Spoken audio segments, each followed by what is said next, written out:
पिछले एक वर्ष के संपूर्ण राष्ट्रीय पुरस्कारों को इस वीडियो में हम लोग देखेंगे। आगामी यूपी पीसीएस प्रारंभिक परीक्षा और अन्य सभी परीक्षाओं के लिए बहुत ही महत्वपूर्ण है।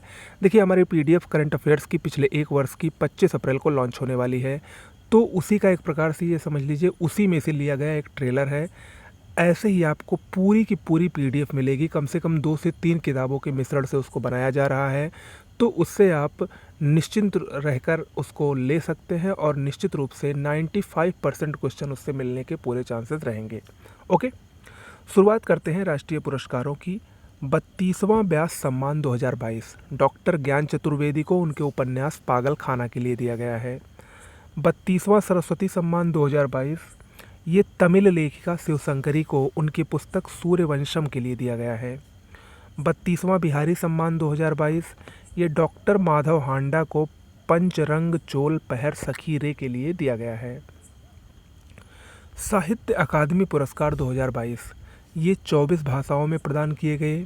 इसमें जो बहुत ही महत्वपूर्ण है, हिंदी, अंग्रेजी और उर्दू भाषा, उसको देख लीजिए। हिंदी के लिए बद्री नारायण को उनके कविता संग्रह तुमड़ी के शब्द के लिए दिया गया। अंग्रेजी के लिए अनुराधा राय को उनकी पुस्तक all the lives we never lived के लिए दिया गया। जबकि उर्दू के लिए अनीस अशफाक को उनके उपन्यास ख्वाब साराब के लिए साहित्य अकादमी पुरस्कार प्रदान किया गया। सुभाष चंद्र बोस आपदा प्रबंधन पुरस्कार 2023 ये 2 श्रेणियों में दिया जाता है, संस्थागत श्रेणी में और व्यक्तिगत श्रेणी में। तो संस्थागत श्रेणी में ये पुरस्कार 2 संस्थाओं को दिया गया है। पहला है उड़ीसा राज्य आपदा प्रबंधन प्राधिकरण और दूसरा है लुंगलेई फायर स्टेशन, जो कि मिजोरम में स्थित है। साथ ही इस बार व्यक्तिगत श्रेणी में किसी को भी ये पुरस्कार नहीं दिया गया है। Dada Saheb Phalke international film award 2023 इसमें बेस्ट फिल्म का पुरस्कार द कश्मीर फाइल्स को दिया गया, जिसके निर्देशक विवेक अग्निहोत्री हैं। फिल्म ऑफ द ईयर का पुरस्कार आरआरआर को मिला, एसएस राजमौली निर्देशित फिल्म है। बेस्ट एक्टर का पुरस्कार रणबीर कपूर को, जबकि बेस्ट एक्ट्रेस का पुरस्कार आलिया भट्ट को दिया गया। अगला है 52वां दादा साहब फाल्के पुरस्कार, ये बॉलीवुड अभिनेत्री आशा पारेख को दिया गया है। देखिए, दोनों में अंतर है, ये इंटरनेशनल फिल्म अवार्ड है और ये दादा साहब फाल्के पुरस्कार है। अगला है इंदिरा गांधी शांति निरस्त्रीकरण पुरस्कार, ये इस वर्ष 2 वर्ष के लिए लगातार दिया गया है। 2022 का यह पुरस्कार इंडियन मेडिकल एसोसिएशन और ट्रेंड नर्सेज ऑर्गेनाइजेशन को दिया गया है, जबकि 2021 का पुरस्कार ये प्रथम संस्था को दिया गया है। अगला है गांधी मंडेला अवार्ड 2022 ये तिब्बती धर्मगुरु दलाई लामा को दिया गया है। Pandit Hari Prasad Chaurasia lifetime achievement award ये प्रभा अन्ने को दिया गया है। चमेली देवी जैन पुरस्कार 2023 ये धन्या राजेंद्रन को दिया गया है। PETA India person of the year 2022 का पुरस्कार बॉलीवुड अभिनेत्री सोनाक्षी सिन्हा को दिया गया है। महाराष्ट्र भूषण पुरस्कार ये अप्पा साहेब धर्माधिकारी को दिया जाएगा। अगला है मिस इंडिया 2023 हाल ही में राजस्थान की नंदिनी गुप्ता मिस इंडिया 2023 बनी हैं। ज्ञानपीठ पुरस्कार देख लीजिए, 2022 में 57वां ज्ञानपीठ पुरस्कार दामोदर माउजो को दिया गया था, जो कि कोंकण उपन्यासकार थे। जबकि 2021 में 56वां ज्ञानपीठ पुरस्कार नीलमणि फूकन को दिया गया, जो कि असमिया साहित्यकार थे। दोनों याद रखिएगा। पहला लता दीनानाथ मंगेशकर पुरस्कार नरेंद्र मोदी को दिया गया है और अभी 2 दिन पहले दूसरा लता दीनानाथ मंगेशकर पुरस्कारों की घोषणा हुई और वो आशा भोसले को प्रदान किया गया है। ओके, अगला है चैंपियन ऑफ द अर्थ पुरस्कार, ये भारतीय जीव विज्ञानी पूर्णिमा देवी वर्मन को दिया गया है। व्हिटले गोल्ड अवार्ड 2022 हिम तेंदुआ संरक्षण के लिए चारुदत्त मिश्रा को दिया गया है। अर्थ 60 पुरस्कार 2022 ये तेलंगाना में स्थित एक स्टार्टअप है जिसका नाम है खेती, या इसको ख्याति भी कहा जाता है, ख्याति, इसको दिया गया है अर्थ 60 पुरस्कार। विश्व मातृभाषा पुरस्कार डॉक्टर महेंद्र कुमार मिश्रा को दिया गया है। मार्कोनी पुरस्कार 2023 हरि बालकृष्णन को दिया गया है। राष्ट्रीय ई गवर्नेंस पुरस्कार 2020-21 ये नागालैंड के सोम जिला प्रशासन को दिया गया है। लद्दाख का सर्वोच्च नागरिक सम्मान ये तिब्बती धर्मगुरु दलाई लामा को दिया गया है। आगे बढ़ते हैं। 53वां अंतर्राष्ट्रीय फिल्म महोत्सव 2022 गोवा में इसका आयोजन हुआ। इसमें गोल्डन पीकॉक पुरस्कार यानी बेस्ट फिल्म का पुरस्कार आई हैव इलेक्ट्रिक ड्रीम्स जो कि स्पेनिश भाषा की मूवी है उसको दिया गया है। यूनेस्को गांधी पुरस्कार पायम इस्कंदरी को दिया गया। Indian film personality of the year का पुरस्कार चिरंजीवी को दिया गया, साउथ इंडियन अभिनेता।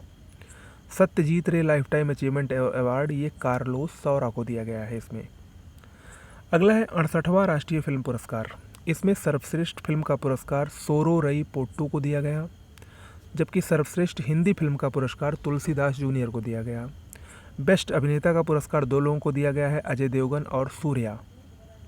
बेस्ट अभिनेत्री का पुरस्कार अपर्णा बाल मुरली को दिया गया है, जबकि फिल्म फ्रेंडली स्टेट यानी फिल्मों की दृष्टि से सबसे अनुकूल राज्य कौन है तो उसमें मध्य प्रदेश को ये पुरस्कार दिया गया है। महत्वपूर्ण है, याद रखिएगा। अगला है राजा राम मोहन राय राष्ट्रीय पुरस्कार डॉक्टर A.B.K. प्रसाद को दिया गया है। ये पत्रकारिता के क्षेत्र का बड़ा पुरस्कार माना जाता है।